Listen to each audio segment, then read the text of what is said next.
Good evening, Midlands African Chamber. Welcome to another edition of the Power Hour brought to you by our supporter, champion, the Ewing Marion Kaufman Foundation.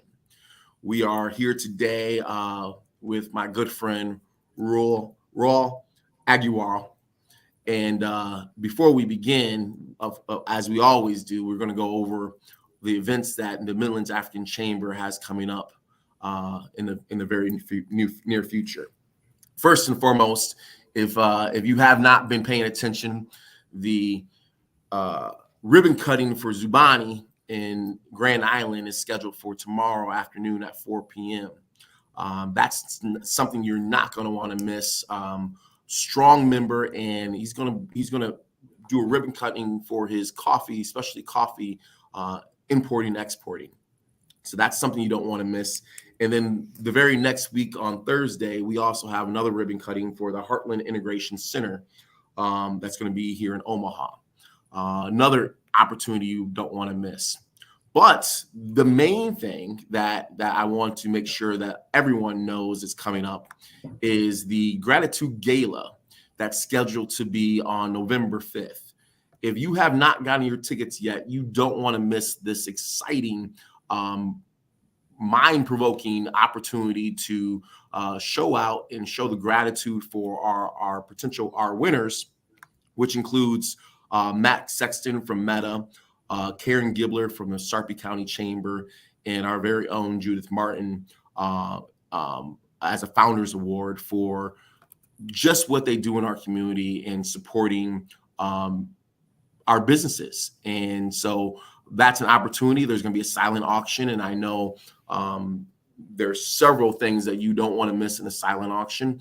And whether you're getting ready for the holiday season and need gifts, or you're like me and it's like, hey, I'll take a vacation somewhere and I got it for cheap. And it's all going back to the foundation to help what we do at the Midlands African Chamber, which is help our members champion, connect, and empower.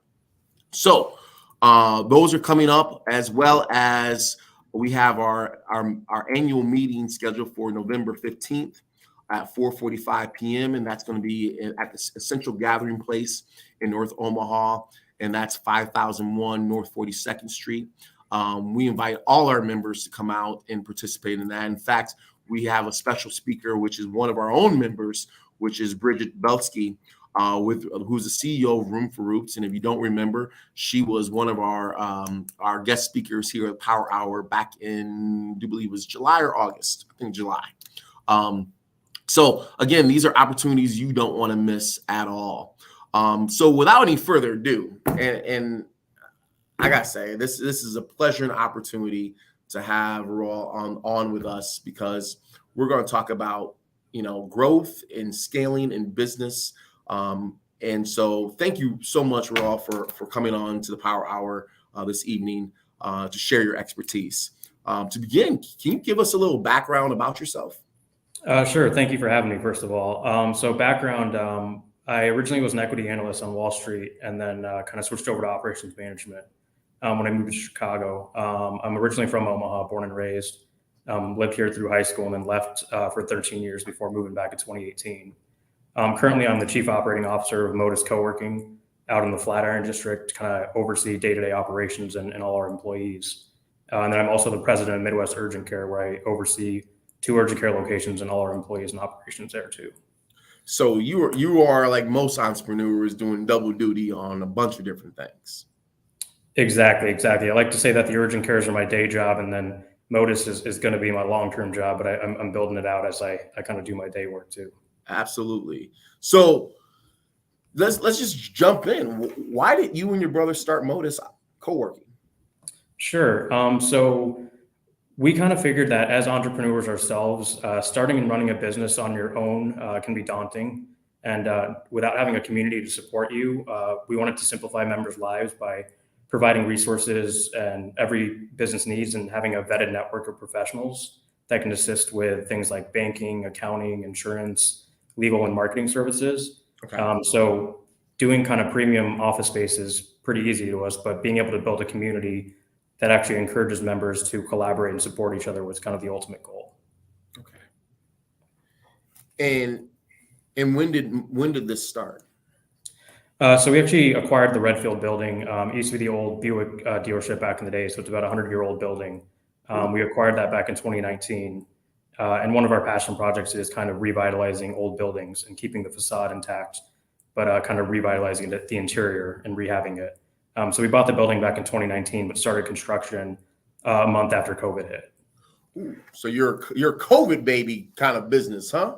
Exactly. We were fortunate where we actually started after COVID, where we could kind of retrofit the building and make sure it was as safe as possible, essentially as safe as being in a hospital.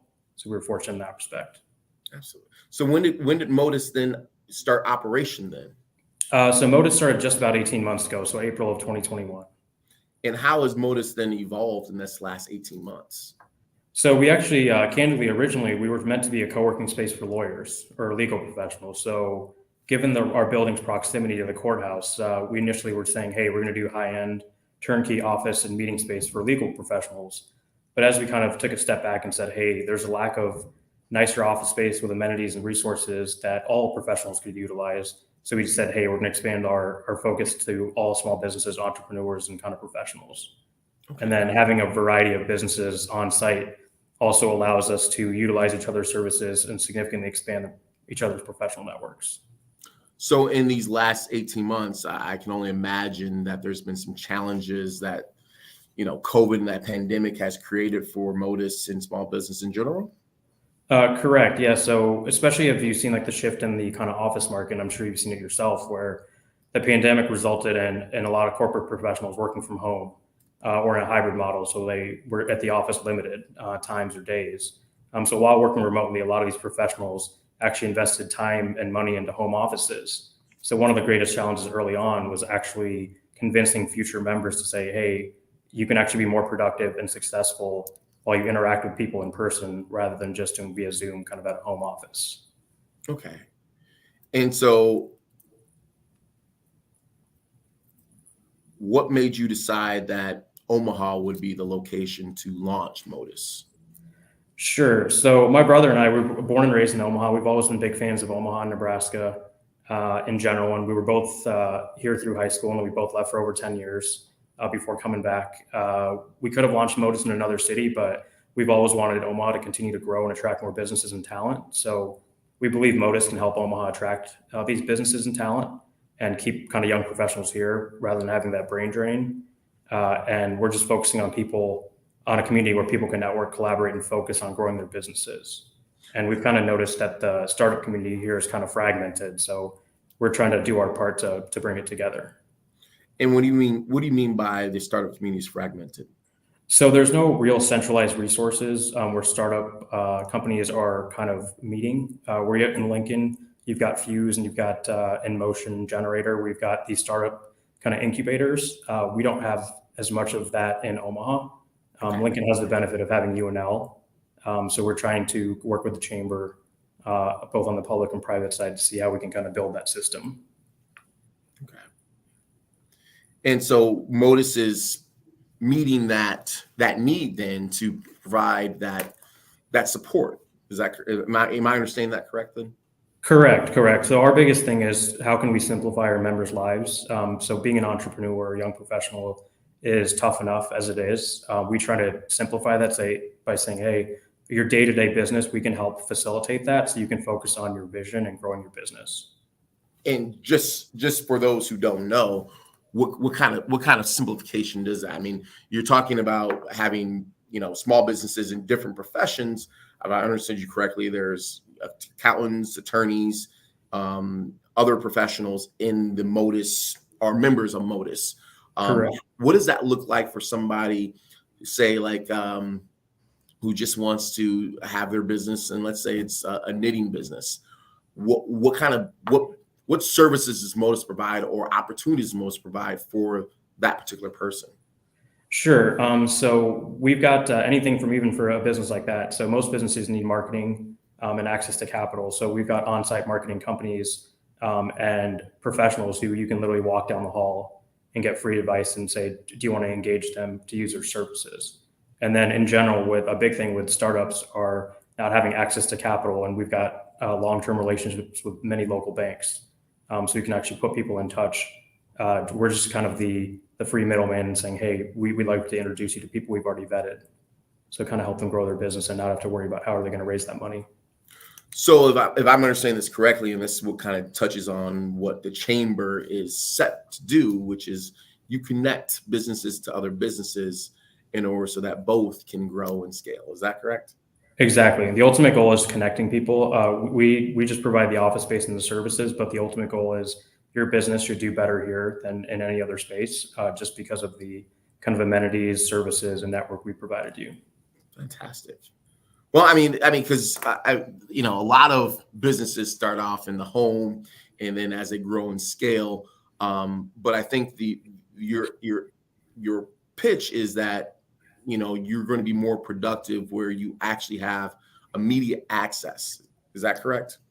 Correct. It's just human nature that you're going to be more trustworthy of somebody you can actually meet in person and sit down with. I know I've done plenty of Zoom calls over the last couple of years, but it's just a different feeling when you're actually meeting someone in person and can kind of get that interaction. Yes, I mean, even though we're on a virtual now, I will agree that the virtual is playing itself out versus the old school traditional relationship, the handshake, the meeting eye to eye in person. And Modus is that means and method for business to do that, correct? Exactly. And kind of to expand on that, one of our amenities is we have 11 conference rooms in the building. So between the two floors, we're all about collaboration and people just meeting. So we kind of facilitate that by all that meeting space. Fantastic. Now, this isn't your only job, though. Correct. Yeah. So I've been running our urgent care clinics the last 4 years, and it's been definitely an interesting time through the pandemic because we're obviously one of the few essential businesses that never shut down. And so what have you learned in each of these jobs that now allow you to utilize in running both Modus and the Midwest Urgent Care? Sure. So I've benefited kind of starting when I worked in finance. I was an equity analyst for Guggenheim Partners, and that kind of taught me how to analyze the finance and operations of several companies, kind of understanding how to best use every dollar in a business to create the greatest return is huge in having a successful company over time. And as a business owner, I always recommend understanding the difference between what's an essential fixed cost and what's like an added or variable cost as you expand, so you can properly forecast what your profit's going to be like in the future, and ultimately just getting more information about your customers, competitors, and the outlook of the industry. So the finance side kind of gave me the weeds on, I can understand where all the money's going, what your return on investment is. So, and I'm gonna break this down a little bit so I can understand it. So when we talk about the understanding the financials of a business in the experience, it's really understanding, one, where you're getting your dollar from, Mm-hmm. and then also where your dollar is being spent in order so that you understand how that dollar being spent can give you more dollars and where it's coming from. Correct. Yeah. So for every dollar you spend, the ultimate goal is how is this dollar going to generate revenue for me, or how is it going to increase my business? And if it's not going to, then you want to question, especially early on when you have limited capital and financial resources, you want to make sure that you're wisely spending every dollar, knowing that it's going to turn into revenue at some point. And so when you talk about optimizing that dollar, what does that look like for small businesses, like even in Modus? It comes down to, especially early on, it's kind of you're doing all the work yourself. To be honest, like you don't have the capital to necessarily hire somebody. So a lot of small business owners can attest to you're in the operation. So your labor is kind of what's valuable early on. So it's literally stretching that dollar as far as you can by saying, hey, I'm going to do as much as I can myself and not bring outside help.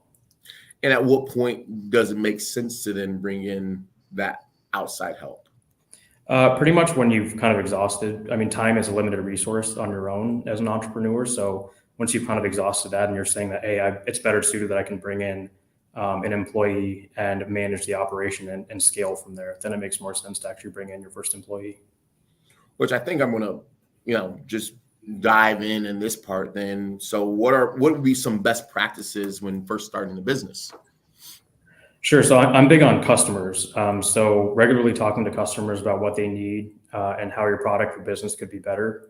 So even with the urgent cares, interacting with patients and on a daily basis to say like, hey, kind of how was your visit? How are we doing?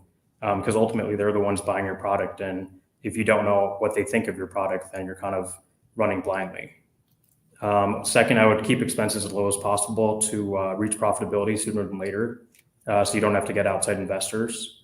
And because you have limited resources, like I mentioned earlier, it's kind of how is every dollar helping that business grow? And then with like the Midlands African Chamber being a great resource, you want to reach out to as many entrepreneurs and business professionals as you can for advice because they've kind of paved the path and have gone through a lot of trials and mistakes that you want to avoid. So being able to talk to professionals like that is huge early on and just not being shy about reaching out to them. And then lastly, I'd say just setting goals regularly. So I'm big on setting like daily, weekly, monthly goals relative to acquiring customers, revenue, and reaching profitability. I'm going to just go back through because I think all four of those are very important and getting a better sense of what it means to have, I'll just call customer feedback. What kind of overall as a new entrepreneur, how do you go about getting that customer feedback where it's efficient or, it's ongoing as opposed to, I heard back from one client or one person, whoever, every so often, or are you relying on just those feedback that you get on your ratings for Google or Yelp or anything else? Great question. So I actually like to get feedback before it hits the review side because good or bad, you kind of want to know what's going on before it goes online. So for Modus, for example, early on, we literally were talking to every member. So whether they rented a desk, a conference room, an office, whatnot, we would reach out to them and say, hey, kind of how did you find us? Why did you choose us versus a competitor? And just getting some basic information without being too inquiring. It's a great way to just get like on the ground information. And then as you scale, using email, we have online surveys through our website. Just getting as much information is key to understanding the customer and kind of what you can improve on. So if I'm hearing you correctly, and I have a big advocate for what, most in our community fail to do, which is research, right? The customer feedback is still part of that research of the business. And can you give any insight on what Modus has done for outside of just the customer feedback to get research? Sure. So another big thing I'm a fan of, and I do this on the urgent care side and on the co-working side, is pretty much knowing what your competitors are doing. So know what they're doing well, knowing what they've kind of struggled with. And part of that is literally just reading Google reviews and say, hey, this co-working space in whatever town has had issues with, you don't have on-site presence with staff, it's not easy to schedule your own conference rooms, basic things like that. So getting real world examples of competitors has also been great because ultimately you're trying to separate yourself from competitors and excel. So you're not going to be able to do that unless you know what they're doing well and what they're doing poorly. So I actually like to look at others too. Okay. And then you talked about keeping expenses low. I mean, sometimes that's the name of the game of high profit margins and low expenses. That's how you get there. But how do you recommend somebody who, especially right now in the days of this inflation and potential for a recession, like how do you suggest people keep their expenses low? A couple things. So one, obviously, as an entrepreneur, it's just a grind, right? So you got to everything you can do yourself within your time constraints. You got to do because you can't be spending money on kind of outside employees unless you need to. And then organizations like the MAC and other organizations where you can get grants or raise money and not have to kind of give any of your equity away, or just kind of free help. There's a lot of help out there between MAC and the Chamber of Commerce and even Modus, where you're getting a lot of assistance without having to give up anything. Okay. And then you talked about connecting. And I think that goes into, leads right into this, right? How good is it? How beneficial have you experienced the connecting to be? It's been amazing. So we actually, at Modus specifically, we've got monthly, 2 or 3 monthly events where it's networking, happy hours. Tonight we actually have a startup grind where you have a current or former tech executive who kind of gives their advice on how they founded a company or sold it. So in these events, you're seeing people connect and actually do business together. So we've had members that are a community where within a month of being on site, they are actually a client of one another. So you're actually seeing people do business just after a quick meeting, and it's pretty amazing to see people connect. And especially in Omaha, I feel like it's a Midwest thing where people are just happy to help. So if anyone comes up to me and they tell me about their business, I'm going to do what I can to help them, and if I can't, I'll figure out somebody who can. Okay.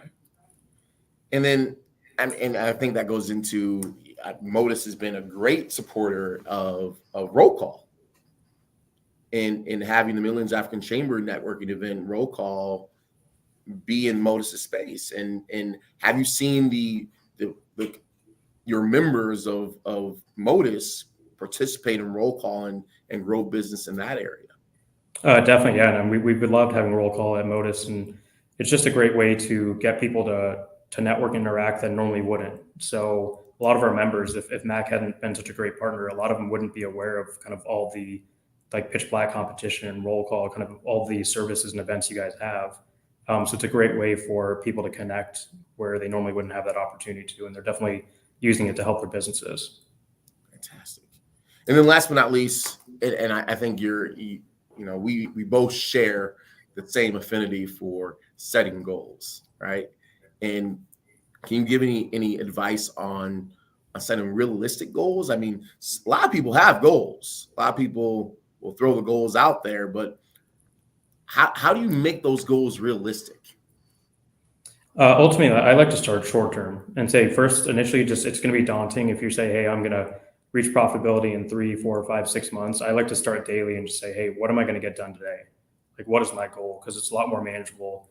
And it's human nature that being able to accomplish something in one day kind of motivates you. And then I go obviously weekly, monthly, and so on. But it's just keeping it realistic to your point. You don't want to get kind of down about not hitting an unrealistic goal. You just want to set something that's achievable. And part of the way to see that is I like to bounce ideas off of fellow like professionals and obviously my brother at the company and say, hey, do you think we can actually, is this feasible? And kind of get some real world feedback rather than just being by yourself and kind of doing it on your own. One of the comments that we have in here was how your business will add value is a very important research component. Do you have any advice regarding value add? Correct. Yeah. And I mean, ultimately, it's kind of the reason for having a business is you're solving a problem. So if there's no problem to solve, it's kind of the business is not going to be sustainable. So to that point, you just need to figure out is there a gap in the market? So for Modus, we said, hey, in Omaha, there's not a true collaborative space where people can actually build their business because they're interacting with each other. And looking at other competitors locally and in the region, we never found anybody who kind of really laid it out on the services. It was just saying, hey, we've got a co-working space or we've got office space, kind of come in, come out, do what you want to do kind of thing, versus saying, hey, we actually want you to engage. And our goal is if you succeed, we succeed kind of thing. Okay.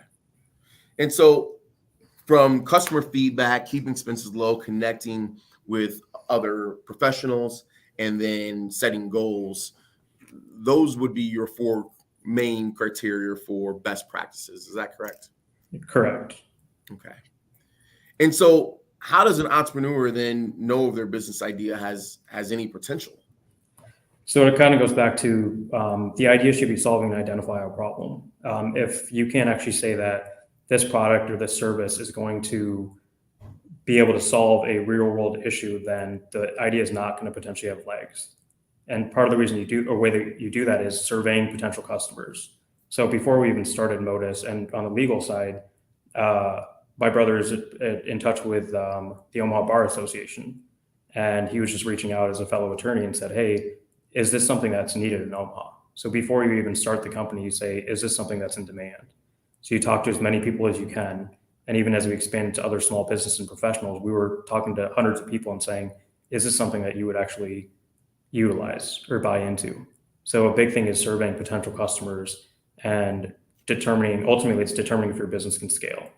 Because at some point we want to kind of grow the business to a certain point.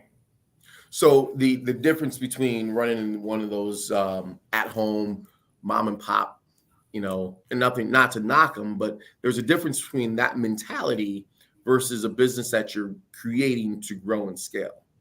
Correct. Yeah, it comes down to, do I have a product or service that I can standardize where you're maintaining a high quality, but you can increase it geographically, and where you're hiring multiple employees to do that standardized process or product.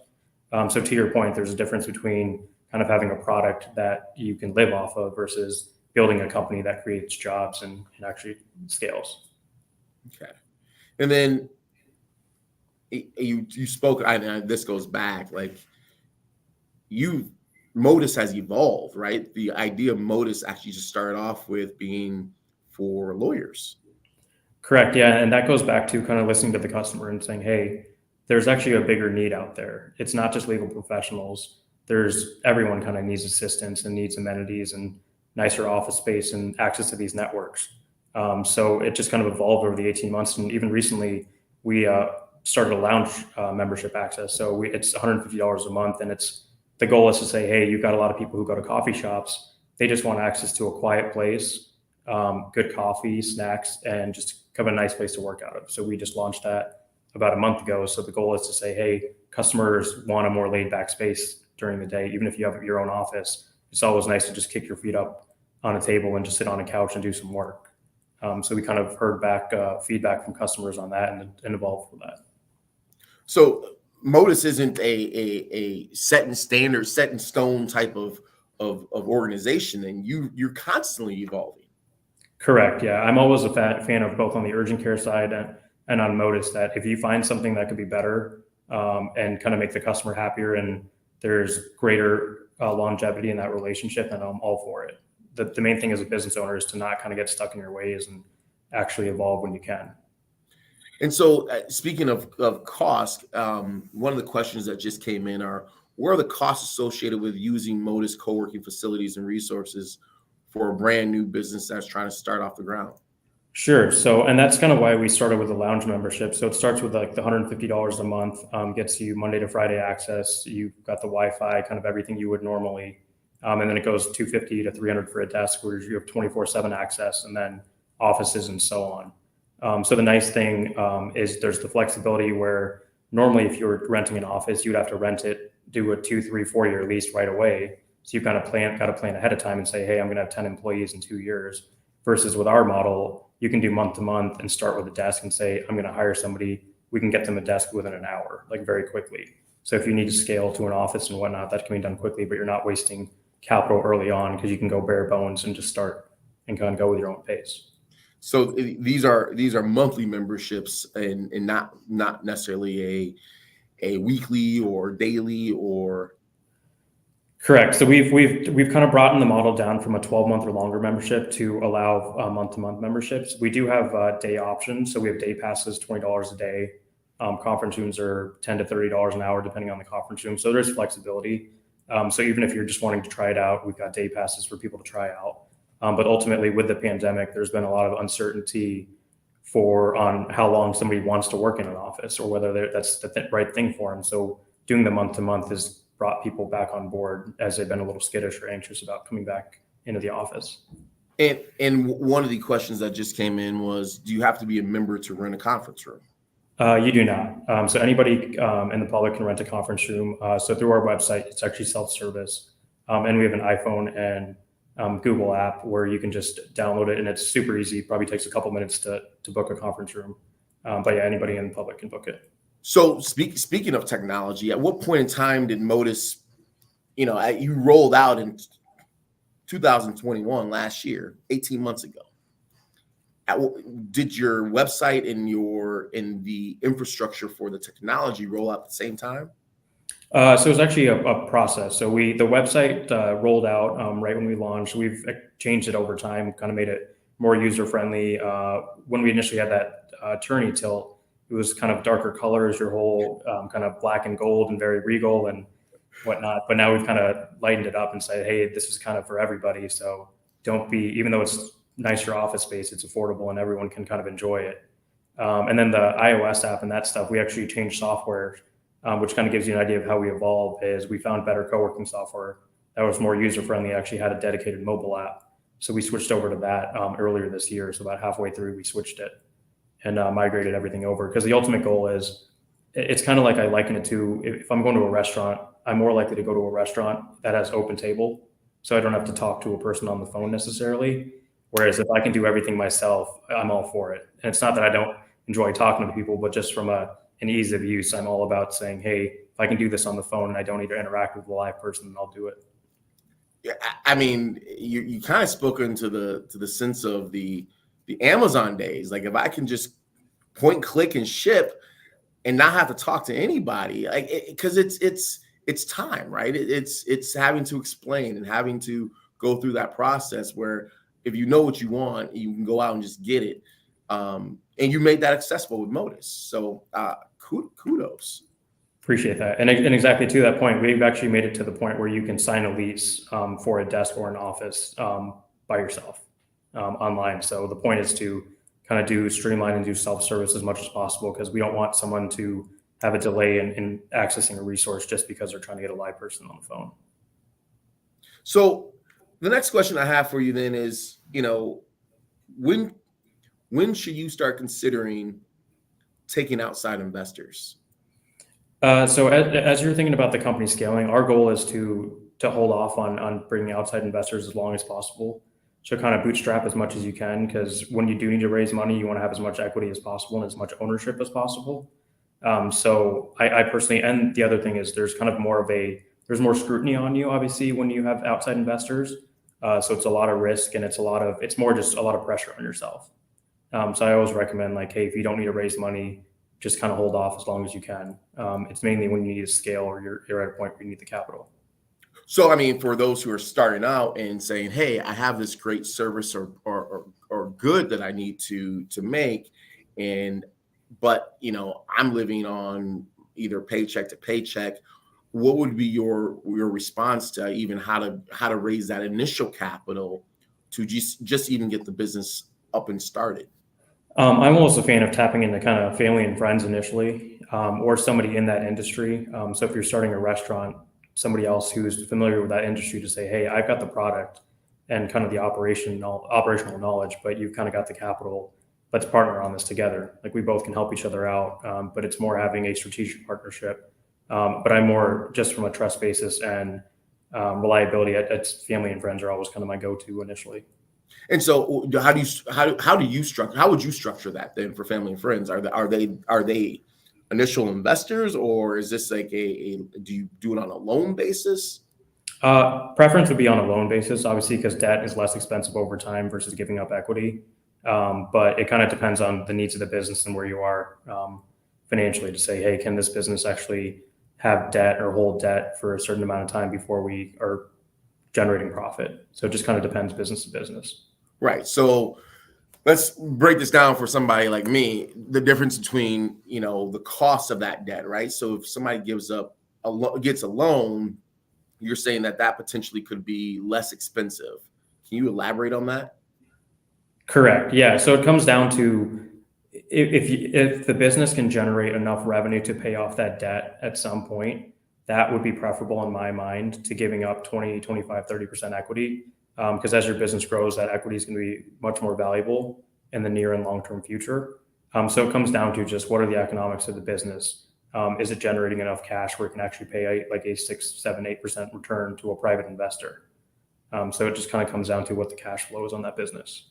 And so when you talk about giving up equity, you're talking about giving up ownership? Correct. Okay.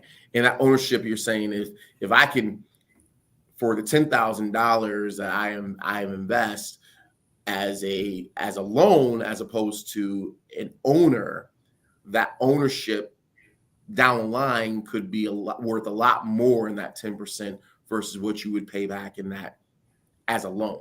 Correct.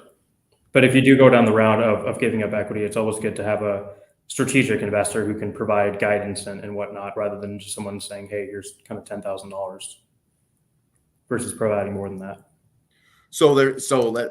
That brings up another point. There's different type of investors then. Correct. Yeah. So you've got strategic investors and kind of financial investors, where strategic is going to have the know-how and wherewithal to actually help the business grow, and long term can act as an advisor. Whereas a financial investor might say, "Hey, this business is going to cash flow a certain amount of dollars in the future. It's more of just an investment for me rather than I'm more passive." So when we talk about these angel investors or these venture capitalists, do they generally fall into that realm of being financial investors versus? I would say more strategic. So they're going to be hey, we can actually advise you, whether we've got a tech background or what our operational background is. The reason they're investing in you is they know the space well and they can guide you early on. So those investors would be more strategic, whereas like a private equity investor, where you're larger, would be more of a financial investor. Okay. Just want to make sure that everybody gets the same understanding of what that entails and what that means, because sometimes all most entrepreneurs know is, hey, I need capital. I'm not really caring where that comes from, but there is a difference, and you got to plan this out. And I think I'll go back to my favorite word right now. It starts with R, research. Correct. Yes. There's definitely a difference in investors or types of investors.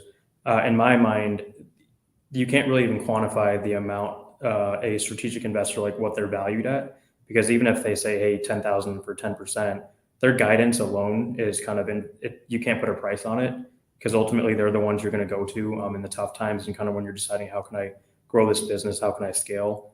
So yeah, the two different types of investors are definitely big, because it's one thing is getting a loan from a bank versus actually being able to get guidance from a professional who's done it before. Great. So this goes back into one of your major points of best practices in starting a business, in that connecting. Correct. So the more you can connect with business professionals early on to get advice and guidance, the better you're off. I mean, even with the urgent cares, I tried to talk to as many professionals in the medical space, saying, hey, kind of like, what can we do better? So obviously my dad's an ER doctor, so he helped with a lot of guidance throughout the years. But the more you can talk to people, the better off you are. We do have another question that came in, and it says, at what point does a small business decide to give up equity versus debt investment in terms of a loan?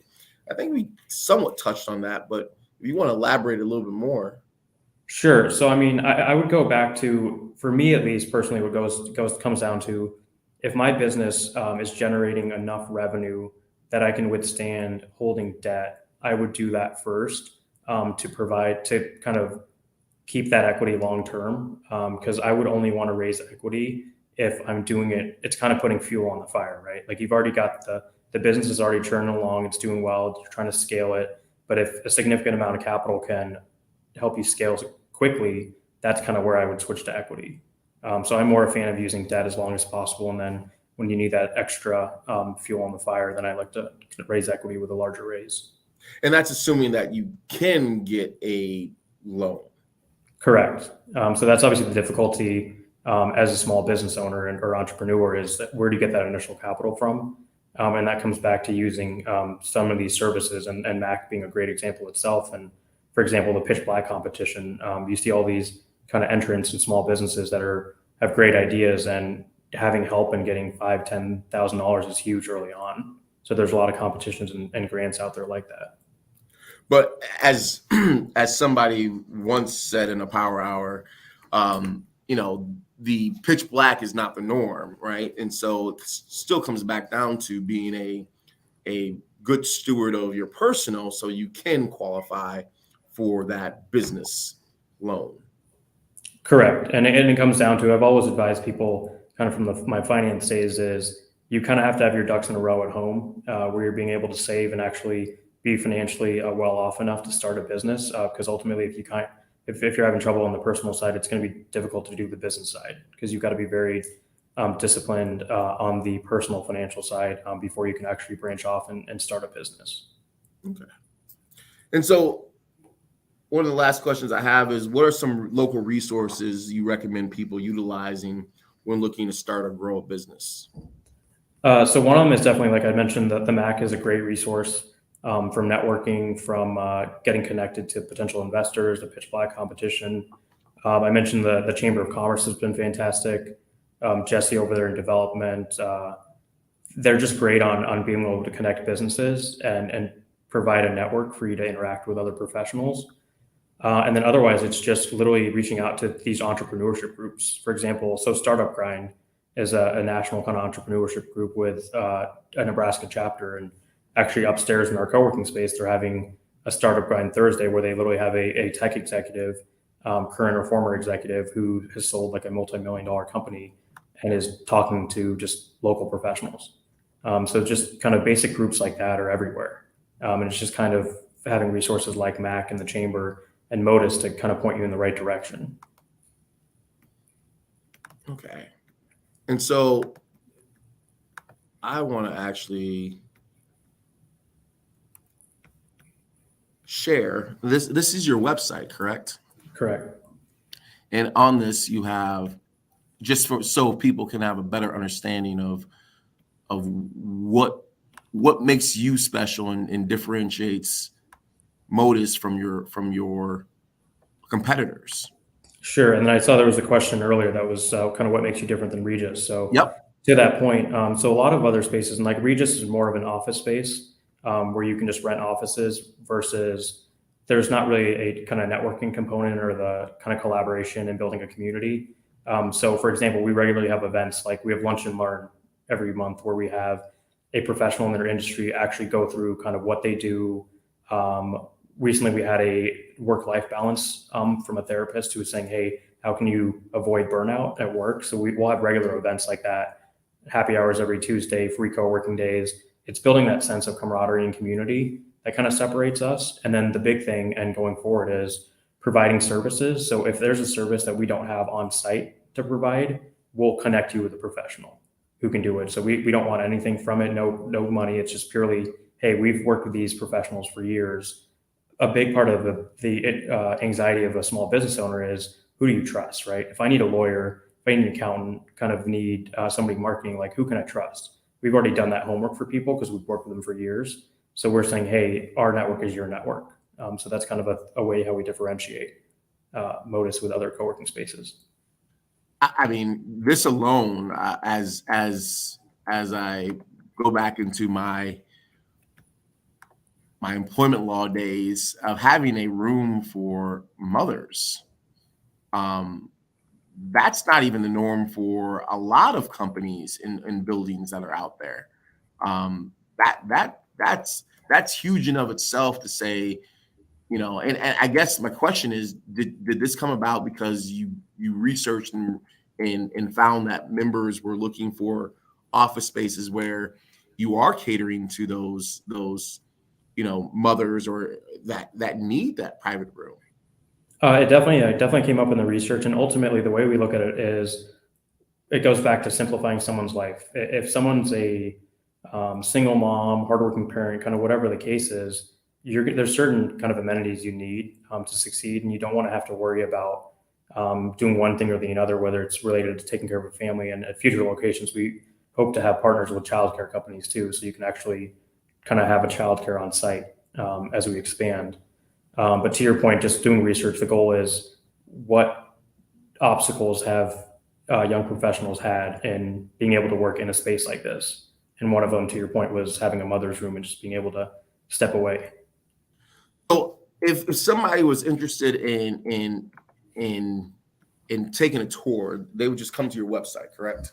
Correct. So you can actually, we use Calendly to schedule a tour. So you can literally just pick the date and time and just fill in some basic information, and then it'll automatically come onto our calendar, and one of our community managers will kind of reach out and take it from there. And so, I mean, this is phenomenal. At what point in time? So I'll put it this way: what is the capacity of Modus then for small businesses to be members, or at least in this location? So just number of desks. So for example, we've got 27 offices. We've got 80 desks, 11 conference rooms, 20 or 30 lounge membership openings. So there's enough room to have over 100 people. It just comes down to a lot of the way with the hybrid model works now is no one is at the office every day. So you'll kind of see people on like Monday, Wednesdays, Fridays, or kind of whatever their schedule allows them to come in. So there's enough capacity to kind of to work with as many people as we need to. But yeah, it's just with the hybrid model, there's always enough room for everybody. Okay. And at what point in time do you think Modus is going to be able to grow and scale to other locations? So we're actually looking to our next location will most likely be Kansas City. So we'll start that next year. So we've kind of already picked out a building. It's going to be we'll be leasing buildings going forward. We own this building as we're kind of doing affordable housing and businesses in the area as we redevelop the district. But in other cities, we'll lease from commercial buildings, and Kansas City will be number 2 most likely next year. Okay. And do you foresee it kind of like a, one of those regional gym memberships where if you're a member of one location, I can take that onto your other location? Exactly. Yep. So if you can, the goal is if you go to one Modus location, you can go to all of them. Okay. Okay. And so, this has been great to understand, first off, office space in general. I guess the question I have for you, and just on a random, is how did you get into this commercial real estate then? What prompted you to say, hey, this is something that I really want to, whether it's for the business side, because I think you said earlier, you've been the president of Urgent Care, which is a completely separate type of business. Correct. Yeah. So I kind of got into it. So I'd actually have to give the nod to my brother. So my brother Neeraj has actually been a real estate developer with Clarity Development for years. And so his specialty is historic buildings, which is what this is, and then affordable housing. So he's been into real estate for years. He was an attorney by trade and then kind of switched over about 8-9 years ago. But he's always kind of got me into real estate. My background's in finance and ops. So we kind of work together well, where between the two of us, we can do the real estate development side and then the operations side. So we kind of cover all areas that we need. But the nod would be to him on kind of getting into the commercial real estate side.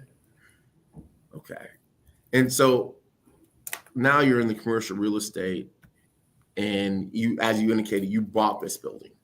Correct. Yeah. So we've got larger plans for the area. So my brother actually went to law school at University of Wisconsin at Madison, and they've got a gorgeous Capitol there. And it's kind of it's unfortunate to see by the courthouse down here, it's not as vibrant. There's not as much going on. Obviously, we've got the Juvenile Justice Center, which will be big. They've done a great job with that, but otherwise it's kind of vacant. So our plan was we've bought up a lot of the buildings and the parking lots and property in the area. And because one of our passions is affordable housing, we're trying to build out affordable housing downtown, because there's kind of there's segregation with affordable housing in North and South Omaha, but nothing in downtown. So this will actually be the first mixed income project, where it'll be roughly half the 300 units will be affordable. So the goal is to have high-end apartments, but you don't know kind of which is affordable unit and which one's a market rate.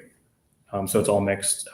So the goal was to kind of revitalize the entire area, and total development in the entire area with our building will be about $100 million in the next 2 years.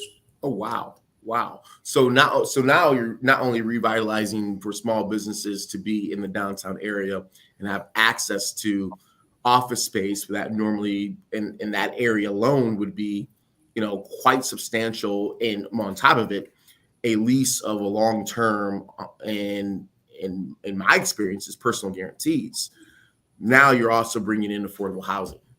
Correct. Yeah. So the goal is you should be able to live in a nice apartment, and you should be able to live in a central part of the city without issue, right? And have access to office space where there's going to be a grocery store, gym, restaurants, kind of everything.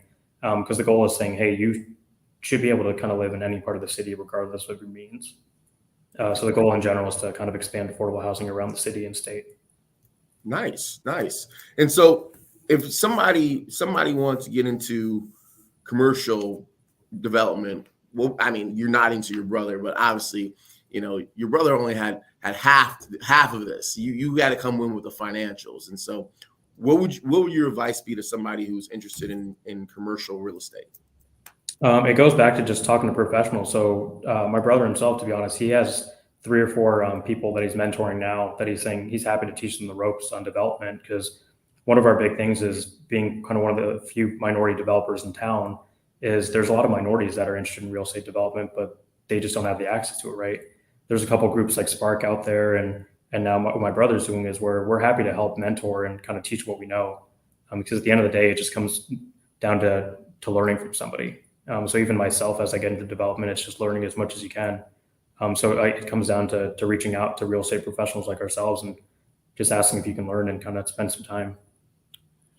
And so, I mean, this is you hit on some key points in some key areas, and we keep coming back down to, the R word, which is research, right? You're researching the things that you need to know, but also it's a C word, and that's connecting.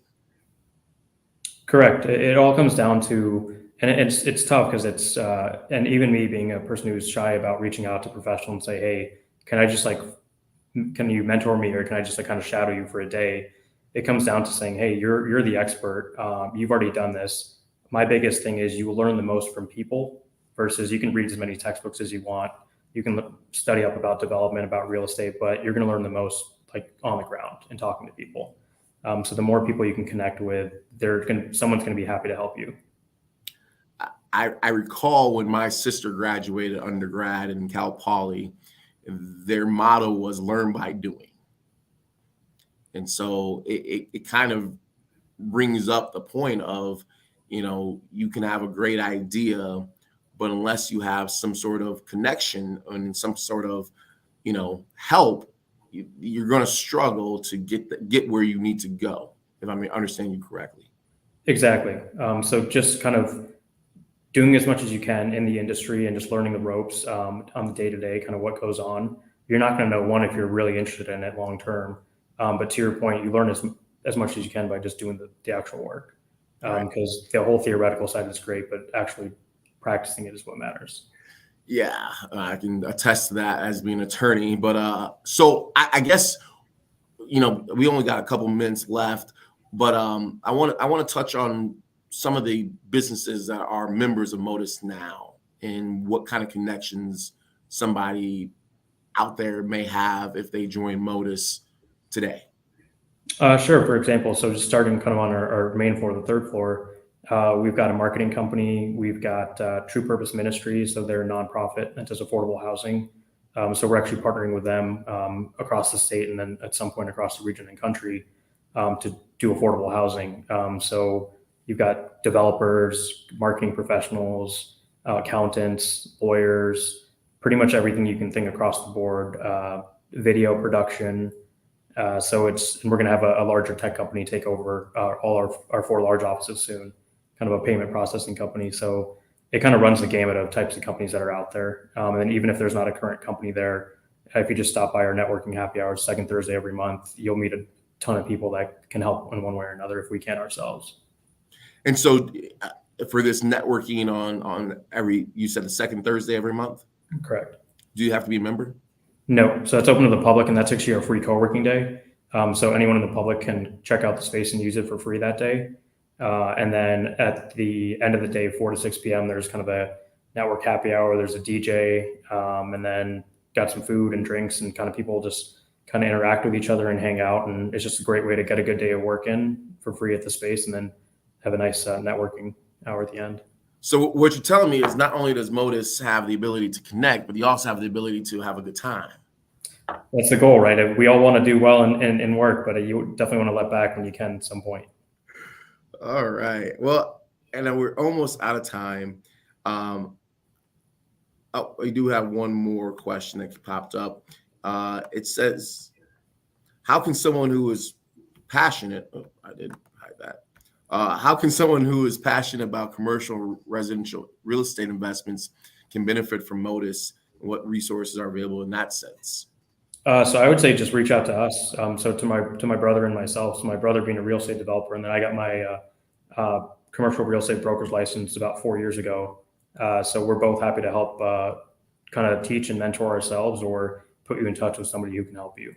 So on the real estate side, we're more than happy to help and ready to do so. So in essence, it's a matter of, the resources are there, like the connections are there. It's simply a matter of somebody taking the opportunity to reach out and in touch, right?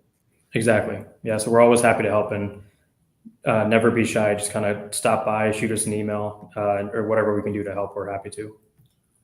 All right. And before we leave, I just want to make sure everyone has your contact. So let me go ahead and share this back on the screen of where they can find you and how they can reach you in the event that, here we go. Right. This is the address of Modus? Correct. That's the address. That's kind of our generic email. I'm happy to, and I can forward you, but just for my kind of email tagline, my personal kind of email is on there too. So people are welcome to reach out to me directly also. Perfect. This has been, again, a great session, an opportunity. If you are looking for space or just looking to connect with others, I think this really starts off with, growing and scaling is about connecting to the people who, one, have done it before you, but two, who can help you get there. And from what Modus brings to the table is that ability to connect. And that's with both you and your brother, as well as other members in Modus. Correct. It all comes down to connections, and we're all about long-term relationships. So we've had real estate partners and investors we've worked with for 10 plus years. And it comes down to, once you build a relationship, it just gets stronger from there. And it's a lot easier doing that in person and having a space where you can regularly meet people like that. Right. Well, I want to thank you so very much for, one, being a phenomenal member and champion of Midlands African Chamber. A lot of our roll calls have been in Modus, and if you missed the last one, I know you and I both shared the last one when we had the whiskey tasting.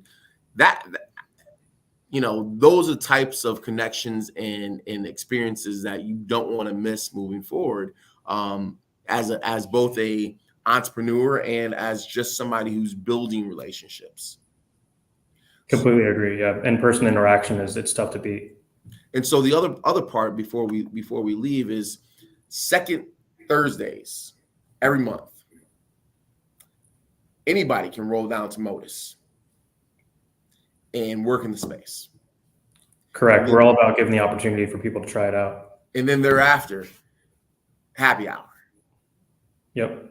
Free drinks, free food, and you get to meet people. I don't see how that's a lose. I'm sorry. I'm trying to think of a way that how somebody loses in that situation. I can't come up with one. Neither can I.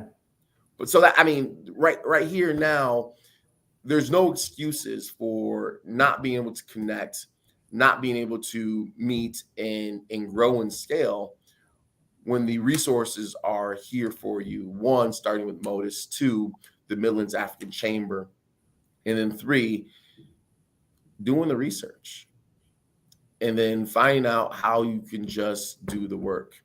And low expenses, customer feedback, connecting, and setting goals. Any last thoughts, my friend? No, I appreciate the time, and we definitely appreciate what you and Mac are doing, and keep up the good work. And we're always here to be partners, and whatever you guys need from us, we're always here to help. And we appreciate that. Truly, we do. Again, I am Shay Oluwolafe, Vice President of Advocacy and Community Engagement in the Midlands African Chamber. This is another edition of our Power Hour. We thank you all for participating, watching, comments included, and we look forward to our next Power Hour next month. Until then, stay well, my friends, and join our tribe.